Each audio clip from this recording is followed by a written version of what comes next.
2,500병 전 세계 한정판으로 나왔고 벌써 4병째를 먹어봤는데 이런 샴페인들을 보통 먹어보면 기가 막힙니다. 진짜 저는 진짜 돈이 아깝다라고 생각하지 않아요. 올빈 샴페인의 정수를 느끼고 싶으면 시중에 굴러다니는 1990년대 80년대 돈페리뇽 크루 이런 거 드시지 마세요. 오늘은 진짜 오랜만에 와인 컨텐츠를 찍으려고 앉았는데 최근에 또 한참 와인을 안 먹다가 23년 들어서 1월부터 마시기 시작했는데 되게 맛있는 거예요. 그리고 와인 컨텐츠를 찍을 때 이 와인은 무슨 맛과 향이 나고 이 와인은 얼마인데 뭐고 이런 것만 찍는 게 의미가 없더라고요. 왜냐면 와인은 맛과 향을 전달할 수 있는 방법이 너무 어렵더라고요. 실제 경험을 해보지 않은 분들에게 이게 너무 어려운 숙제 같은 게 있어요. 이걸 찍는 게 크게 의미가 있을까라고 생각을 했는데 생각보다 제 유튜브에 처음 유입된 분들 또는 제가 아는 형들하고 얘기해봤을 때 너 유튜브에서 와인 컨텐츠 되게 유익하게 봤는데 요즘 왜 안 해? 이런 얘기를 되게 많이 들었었어요. 그러면 좀 해보자 다시 해가지고 뭐 주기적으로 하진 않을 것 같은데 특별히 어떤 주제가 있는 건 아니고 최근 2달 동안 먹었던 와인을 이제 요약을 해보면 좀 인상 깊었던 와인이 후제 니생 조지의 그 밭 이름도 어려워요. 밭 이름이 L-E-S가 르라고 읽잖아요. S 네. 발음 안 하고 바우크레인스.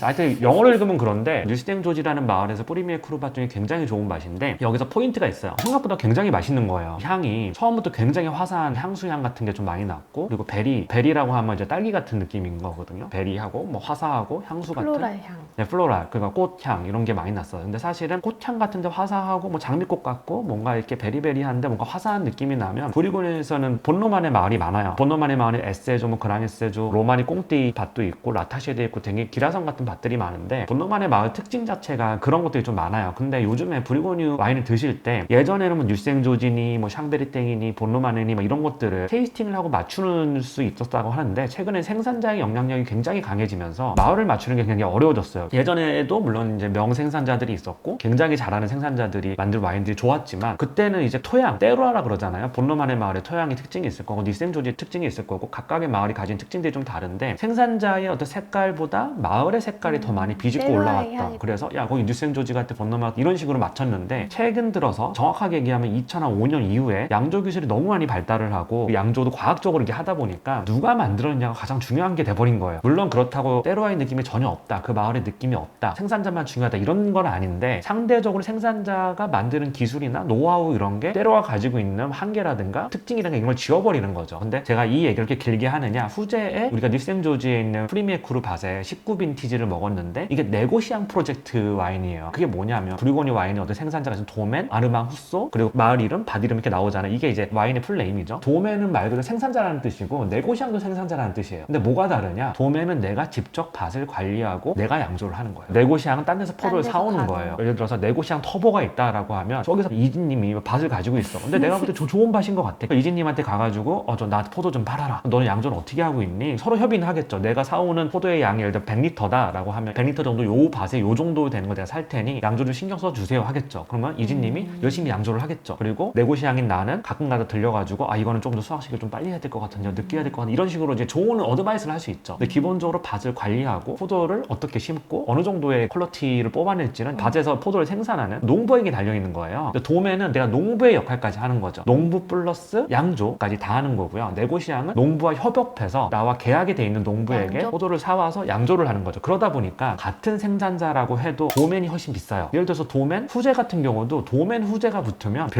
빌라주급 마을 단위 와인이거든요. 구체적으로 어떤 프리미에 크루, 그랑크루 밭들이 있는데 구체적인 밭에서 포도를 수확한 게 아니라 그 마을 단위, 아펠라시옹이라 그래요. 그거를 아펠라시옹 단위가 마을 단위의 포도를 사서 만든 거죠. 어쨌든 그래서 네고시앙이라고 하면 후제가 딴 데서 포도를 사와가지고 만든 건데 보통은 자기가 직접 밭을 관리하는 게 훨씬 퀄리티를 높이겠죠. 그래서 네고시앙 프로젝트라는 게 외부에서 포도를 구입을 해가지고 사올 수밖에 없는 한계를 가지고 있기 때문에 가격이 좀 싸요. 그래서 보통 사람들이 도맨이 붙은 것과 네고시앙이 붙은 거 그 두 개 같은 생산자라고 해도 도맨을 더 선호하고요. 당연히 가격도 비싸고요. 근데 최근에 브리고리 와인 가격이 급등을 했잖아요. 막 1년에 막 2배, 3배씩 막 급등을 너무 많이 하고 좋은 생산자의 좋은 밭의 와인 같은 경우는 사 먹을 수 있는 수준을 좀 지났다라고 얘기를 할 정도로 많이 올랐는데 거품이 끼게 되면 도맨이 더 많이 거품이 끼게 되는 거예요. 사실은 네고시앙은 이제 선호도가 좀 상대적으로 떨어지기 때문에 도맨이 붙은 와인에 거품이 훨씬 많이 끼는 낀다. 후제 같은 경우도 도멘이 붙은 거는 빌라주급도 1000불 정도 해요. 서적 가격이. 빌라주급은 프리미에쿨이 뭐 좋은 밭도 아니고 그랑크루 밭도 아니고 빌라주급이 막 그렇단 말이죠. 800불 막 1000불 이렇게 한단 말이에요. 빌라주급을 이 가격 내고 먹어야 되느냐라는 또 의문이 제기가 되는 거죠. 예전에 우리가 꼼트 리제르베리오 할 때도 클로드 샤또라고 하는 모노펄 밭이긴 한데 빌라주급으로 본단 말이죠. 네. 그것도 서적 가격이 막 1000불 이렇게 했단 말이에요. 근데 지금은 더 비쌀 거예요. 와. 근데 사실 리제르베리오라고 해도 빌라주급, 예를 들어서 마을 단위 본로만에 이런 걸 먹으면 별로 그렇게 맛있지 않아요. 향만 조금 화사하다가 그냥 끝나버려요. 맹물 탄 것 같은 느낌이 좀 있거든요. 그런 거를 왜 800불, 1000불이나 주고 먹나, 이건 100% 거품이다라고 생각을 했는데, 어쨌든 도멘에 더 많이 거품을 낀다라고 하는 보여주는 사례들이 굉장히 많고, 이 와인을 제가 되게 맛있게 먹었어요. 그리고 이진님도 같이 먹었는데 굉장히 맛있게 먹었죠. 네고시안급인데도 충분히 대안이 될 수 있다는 말을 하고 싶으신 거군요. 그렇죠. 충분히 대안이 됐어요. 왜냐하면 우리가 손바닥 와인이라고 알려진 도멘 무게리 그 와인이 있는데, 그 와인도 굉장히 비싸요. 에세조 2019 빈티지랑 후제 네고시앙의 2019 빈티지를 같이 먹었어요. 에세조 밭이 더 비싼 밭이죠. 사실 그랑크루 밭이기도 하고, 후제 네고시앙의 이 와인은 뿌리미에크루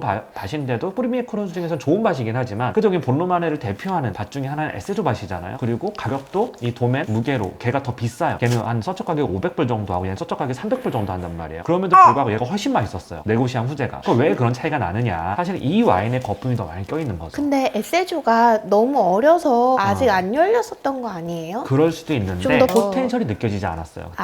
그래서 중요한 거는 2019 빈티지니까 둘 다 너무 어릴 때에는 오히려 조금 더 싼 와인, 조금 더 단단하지 않게 만든 와인들이 더 맛있을 확률이 높아요. 그래서 무조건 비싸다고 좋은 건 아닌데, 문제는 뭐냐면 저희들도 테이스팅을 많이 하고 워낙 이제 좋은 와인들, 고가 와인들 뭐 그런 것들도 영빈도 먹어보고 올빈도 먹어보고 하면서 확실히 이게 영빈이어도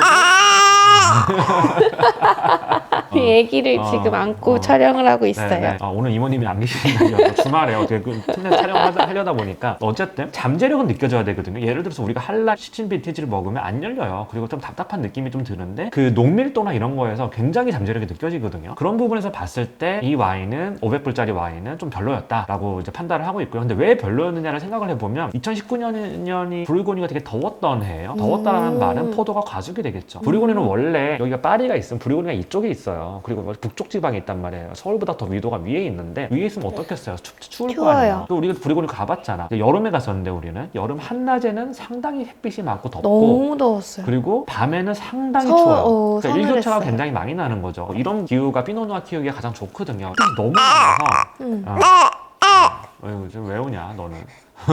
짜증나니까 울지. 왜 짜증나? 자기한테 집중 안 하고 엄마 아빠가 촬영을 하니까 울지.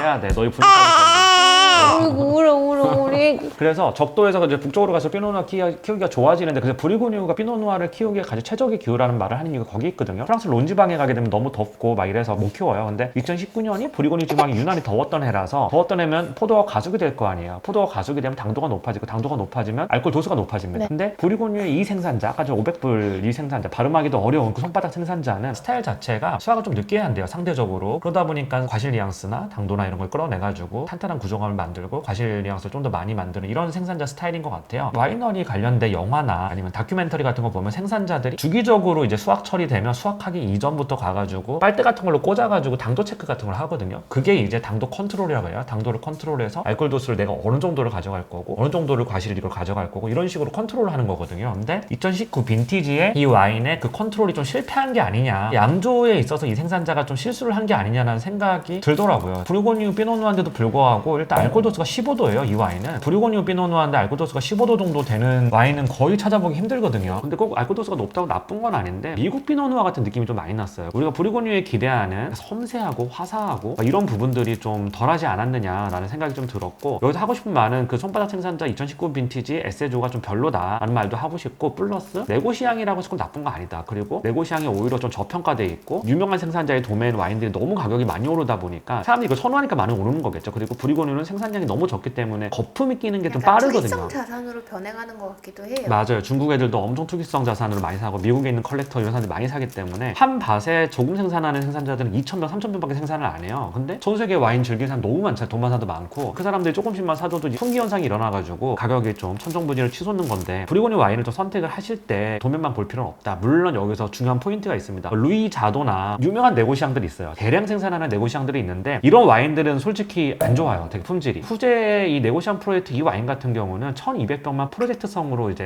소량 생산하는 와인이거든요. 당연히 소량 생산하면 퀄리티 컨트롤이 쉽잖아요. 근데 루이자도나 이런 되게 유명한 네고시안도 엄청 큰 네고시안들이 수십만 병, 수만 병을 생산하는 그런 와인들은 포도도 그냥 막 싸오고 굉장히 퀄리티가 떨어져요. 어쨌든 그 얘기를 하고 싶었고, 두 번째 제가 좀 인상에 남았던 와인은 도멘 아르노나쇼의 에세조 2017 빈티지였는데 왜 인상에 남았냐면 기본적으로 아르노나쇼가 굉장히 잘 만들어요. 굉장히 비싼 생산자예요. 어떻게 보면 리제르 베레어의 뒤를 잇는 브리고니아의 신성이라고 얘기를 하는데, 그래서 가격이 천정부지를 취소하는데 아르노나쇼 에세조 2017을 먹으면서 정말 잘 만들었다. 기본적으로 본로만의 그랑크루 밭을 이용해서 만든 생산자들이 잘 만들면 고유의 특징들이 있거든요. 굉장히 화사하고 뭐 베리베리하고 정말 고급스러운 향수. 고급스러운 향수라는 표현이 굉장히 추상적인데 어떤 느낌이냐면요, 달콤하고 초콜릿, 바닐라 이런 걸 때려주는 이런 느낌이 아니라, 여기 있는 꽃 보이시잖아요. 이 꽃이 가랑비 젓듯이 슬쩍 스며들면서 너무 직관적으로 다가오지도 않는데 자세히 맡아보면 굉장히 고급스러운 향수 느낌이 나는, 이런 거를 저는 고급스러운 느낌이라고 생각을 해요. 너무 직관적으로 때려주는 거는 고급스러운 느낌이 아니다라고 생각을 하거든요. 굉장히 잘 만든 와인이고 시간이 변하면서 변해가는 느낌도 좋고 다 좋았는데, 문제는 이 와인은 가격이 2,600불이에요. 해외에서 이거를 먹어도 300만 원을 넘게 주고 먹어야 돼요, 한 병에. 그러니까 사실 이 가격에 맛이 없으면 그거 사기인 거죠. 이제 여기서 또 드리고 싶은 말씀은, 제가 예전부터 계속 와인 컨텐츠 찍을 때 브리그뉴 와인들이 거품이 너무 많고, 그 거품이라는 게 정말로 진성 수요가 많이 받쳐줘서 2,600불에 이 와인을 먹을 사람들이 너무 많아서 이 가격이 형성되는 게 아니에요. 우리가 서초가라고 하는 거는 호가예요, 호가. 딜러들이 부르는 호가라는 거죠. 팔리면 팔고 아니면 말고 이런 식으로 부르는 호가인 건데, 그 호가를 누가 올리느냐를 보면 일부 유통하는 딜러들과 컬렉터들이 올리는 거예요. 얘들이 담합을 하기도 하고, 일부 컬렉터가 이거를 초반에 싹 쓸어 담아가지고 좋다라고 소문만 나면 브리그뉴 와인은 일부 컬렉터들이, 전세계 컬렉터들이 우리나라도 포함해서 쓸어 담는 경향이 있어요. 근데 아르노나쇼의 에세조 2017 빈티지가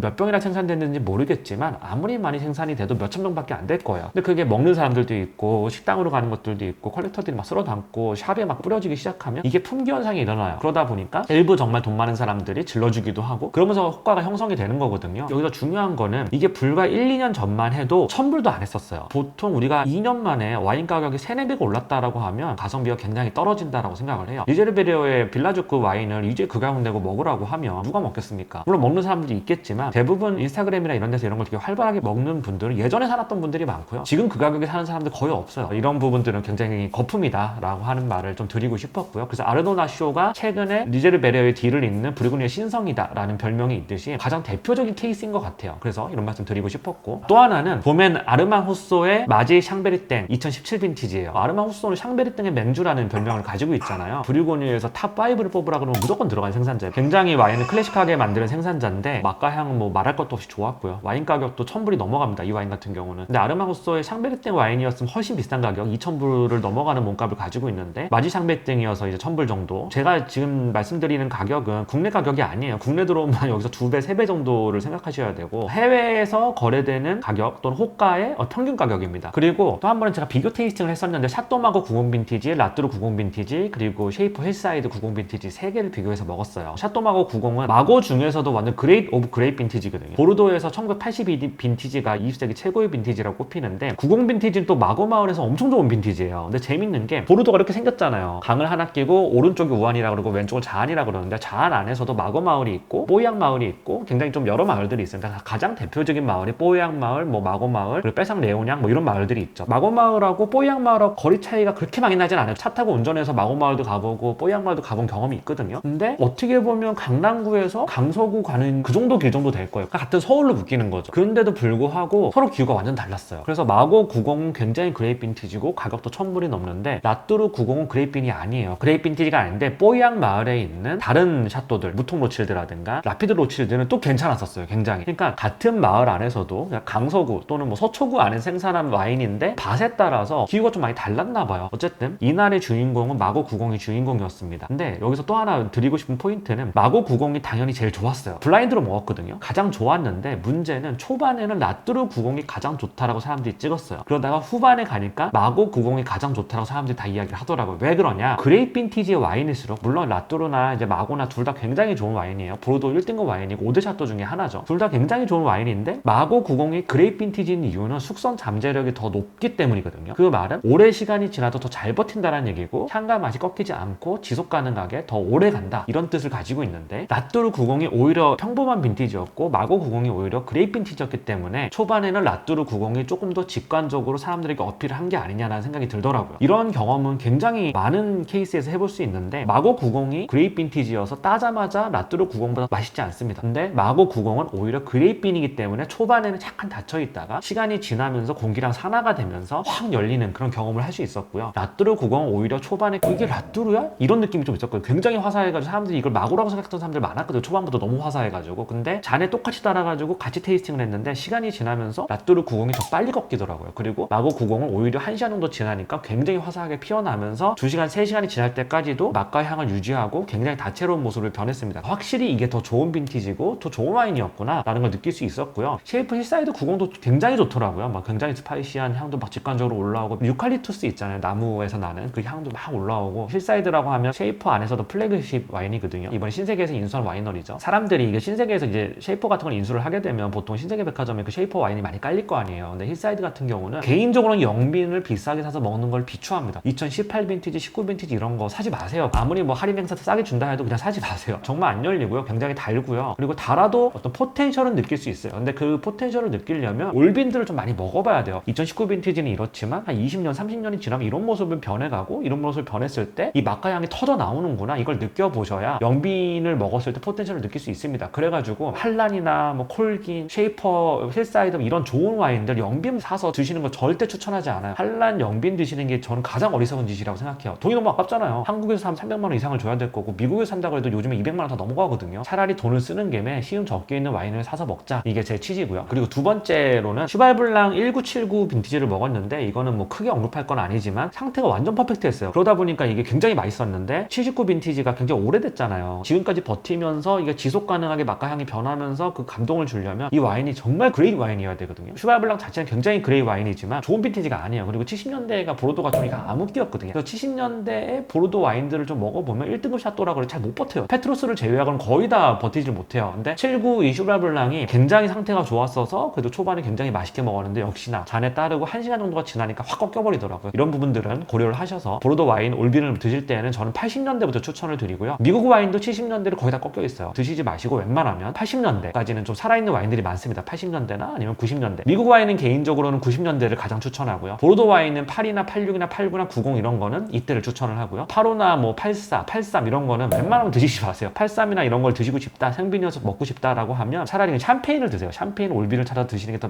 낫지 않냐 이런 생각이 좀 들고요. 그리고 또 하나 인상 깊었던 와인이 다나 와이너리에서 나온 로터스 빈야드 2007을 먹었어요. 다나 로터스 빈야드 2007 빈티지가 전설의 빈티지거든요. 다나 와이너리가 전두환의 손자죠. 그 사람이 요즘에 막 폭로하면서 뭐 아버지가 비자금으로 이 와이너리를 샀다 뭐 이런 얘기를 뭐 하고 있잖아요. 예전에 동아원 그룹 거였고 다나 에스테이트가 어쨌든 아직까지 그게 정확하게 명명백백하게 밝혀지진 않았는데 다나 와이너리 자체는 굉장히 훌륭한 와이너리예요. 예전에 동아원의 이희상 회장이 다나 와이너리를 인수한 게 2005년인가 4년 전 그때로 알고 있는데 그때 인수를 해서 대대적으로 투자를 해가지고 최고의 와인을 만들어보자 해가지고 만든 와이너리거든요. 2006 빈티지도 괜찮아요. 첫 빈티지가 2006 빈티지, 그 다음에 2007 빈티지의 로터스 빈야드가 로버트 파커 100점을 맞아요. 어떻게 보면 이희상 회장이 원래 와인을 굉장히 좋아했던 매니아라 그러더라고요. 그러니까 그 사람이 이 와이너리 인수하고 대대적으로 투자를 한 다음에 몇 년 만에 RP 100점을 맞는 경우는 별로 없고 그게 한국인이기 때문에 굉장히 또 센세이션 했거든요. 사실 저는 RP 점수를 신봉하진 않아요. RP 점수가 보르도에는 안 맞아요. 근데 확실히 미국 와인에는 RP를 좀 신뢰할 만해요. 로버트 파커 점수가 굉장히 높은 미국 와인은 소홀 확률이 굉장히 높아요. 경험적으로 봤을 때. 근데 보르도나 샴페인이나 아니면 부르고뉴나 스페인이나 이런 데 좀 안 맞는 경우가 좀 있고 확실히 유럽보다는 미국 와인의 RP 점수를 좀 더 많이 참고를 하면 될 것 같고요. 어쨌든 로터스 빈야드 공치는 굉장히 좋았고요. 굉장히 좋다라고 하는 게 제가 이 와인이 제가 와인 시작한 지 4년이 됐어요. 딱 4년 전에 와인을 처음 시작했는데 그때 어떤 형이 따라준 와인이었거든요.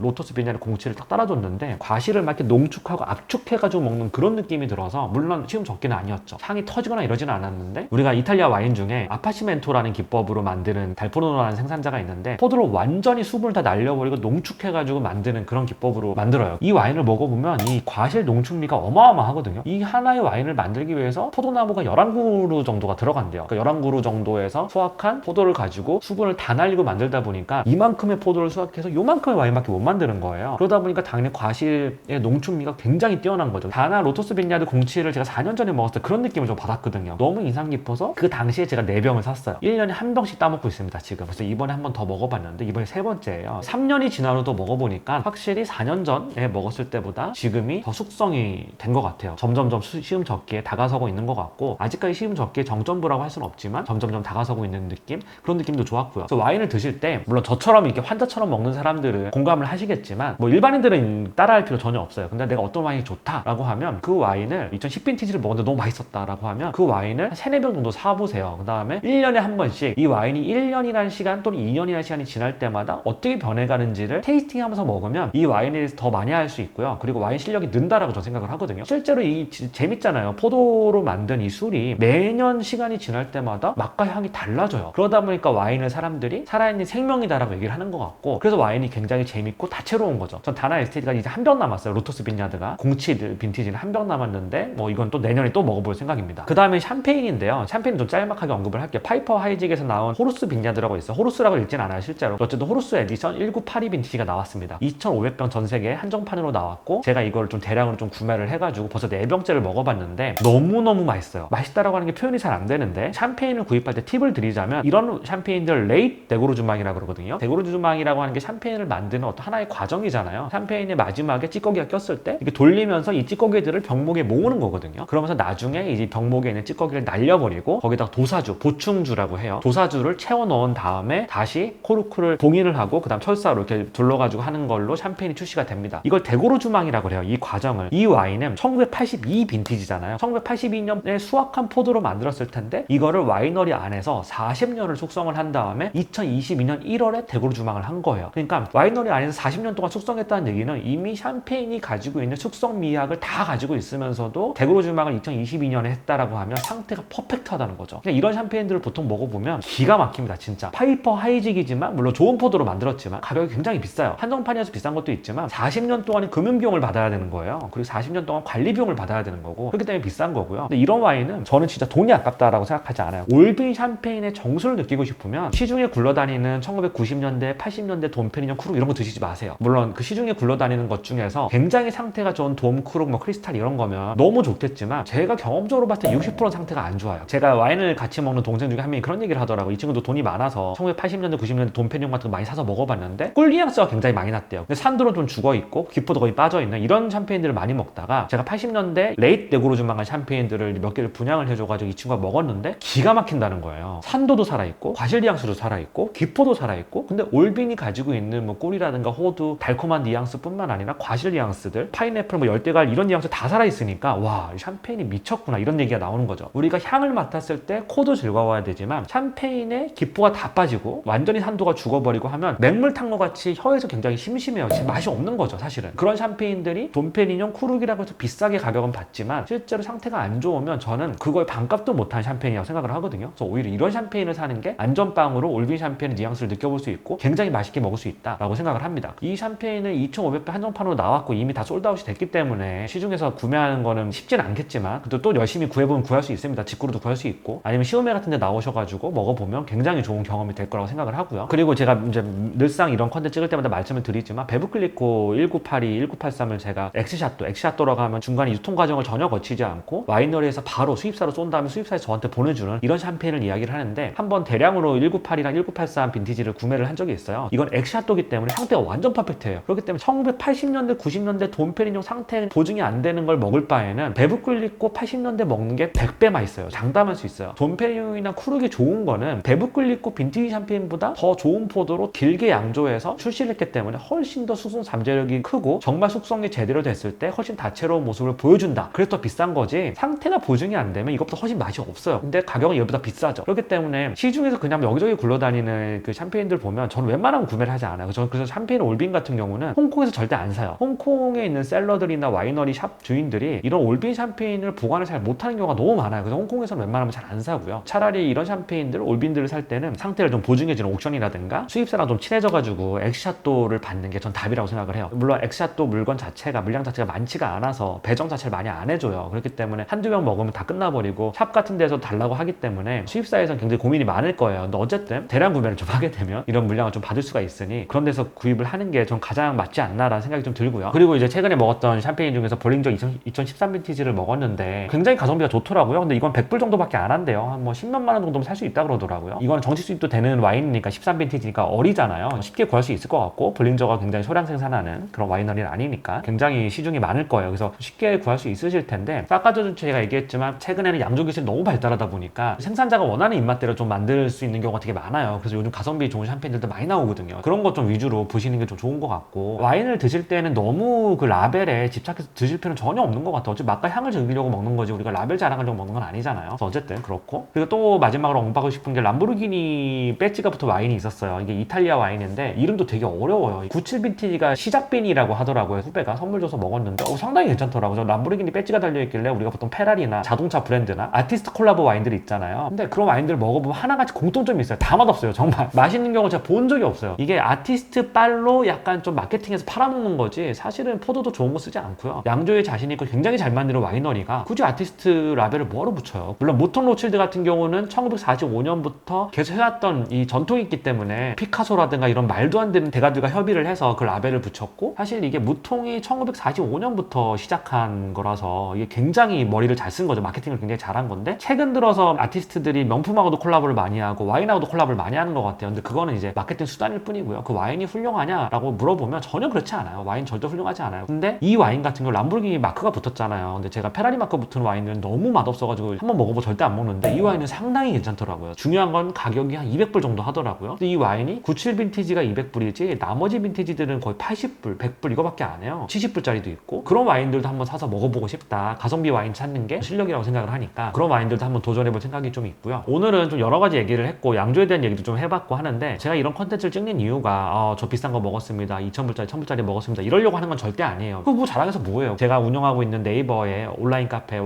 와인원이라고 있는데, 거기도 제가 항상 시음기를 올리고 있고 인상 깊은 거 항상 올리고 있는데, 와인이라는 것도 사실 오래 즐기다 보면 맛과 향이라고 하는 본질에 되게 포커스를 두게 돼 있지, 이거를 가지고 뭐 이렇게 라벨 찍고 뭐 이런 거는 초반에만 그렇지 사실 그렇지 않거든요. 그리고 이 라벨이 비싸가지고 사는 와인인데 물론 좋지만 과연 이 가격을 주고 먹는 게 맞는가라는 의문을 항상 가지고 먹거든요. 저는 꼭 가성비 와인을 찾는다기보다는 너무 라벨 값으로 인해서 또는 이제 생산량이 적다라는 이유 하나만으로 거품이 껴서 가격이 많이 올라가는 와인을 굳이 우리가 추격 매수해서 먹을 필요 없다. 세상에 너무 좋은 와인이 많다라는 걸 말씀을 좀 드리고 싶었고요. 그리고 브리고뉴라고 하는 지역 안에서도 좋은 와인들 많아요. 물론 저는 이건 장담할 수 있어요. 100불대 브리고뉴는 다 별로 맛이 없어요. 100불대에서 브리고뉴가 조금만 좋으면 피노누아 같은 경우는 다른 지역이 대체가 잘 안 되기 때문에 조금만 좋으면 가격이 급등을 합니다. 그리고 조금 좋으면 딜러들이 막 사기 시작하고 뭐 컬렉터들이 사기 시작하고 이래서 가격이 굉장히 빨리 오르는 경향이 있는데, 이렇게 보시면 될 것 같아요. 피노누아 같은 경우는 브리고뉴를 대체할 수 있는 다른 지역이 거의 없기 때문에 가격이 굉장히 빨리 오르고요. 피노누아는 그래도 200불 이상은 줘야 좀 맛있는 걸 먹을 수 있지 않나 라는 생각이 들고요. 굳이 2,000불, 3,000불짜리를 막 추격 매수하면서 따라갈 필요는 없는 것 같아요. 물론 뭐 돈이 많으시고 난 궁금하다 하면 드셔보시면 되는 거고, 시음해서 먹으면 뿜빠이를 엠빵을 하기 때문에 그렇게 큰 부담은 안 되니까 그런 건 트라이를 해볼 수 있다고 생각을 하는데, 굳이 그거를 구입을 하고 막 이렇게 사 먹을 필요는 없는 것 같고요. 반면에 까베르네 쇼비뇽이나 까베르네 프랑이나 뭐 이런 품종들은 얼마든지 프랑스를 대체할 수 있는 다른 지역들의 훌륭한 와인들이 많고, 같은 품종이 아니어도 뭐 이탈리아의 산지오베제나 뭐 네비올로나 이런 걸로 잘 만든 생산자들이 있어요. 근데 이탈리아 와인들은 글로벌하게 되게 마케팅이 잘 안 돼 있는 와인들이 많아서 올빈을 먹었는데 생각보다 너무 맛있는데 1,000불짜리 와인하고 전혀 꿀리지 않는데 이게 200불, 300불인 와인들도 생각보다 많거든. 이탈리아에는. 스페인도 그렇고요. 그런 걸 찾아먹는 재미가 또 와인의 재미가 아닌가라는 생각이 들었습니다. 오늘 이 컨텐츠를 보시고 선택하는데 좀 도움이 됐으면 좋겠고요. 유명한 와인들이 다 거품이라는 얘기는 아니고요. 유명한데 다 이유가 있는 거고, 비싼 것도 다 비싼 이유가 있지만 그 안에서도 좀 합리적인 선택을 하자, 이런 취지로 이 컨텐츠를 찍어봤습니다.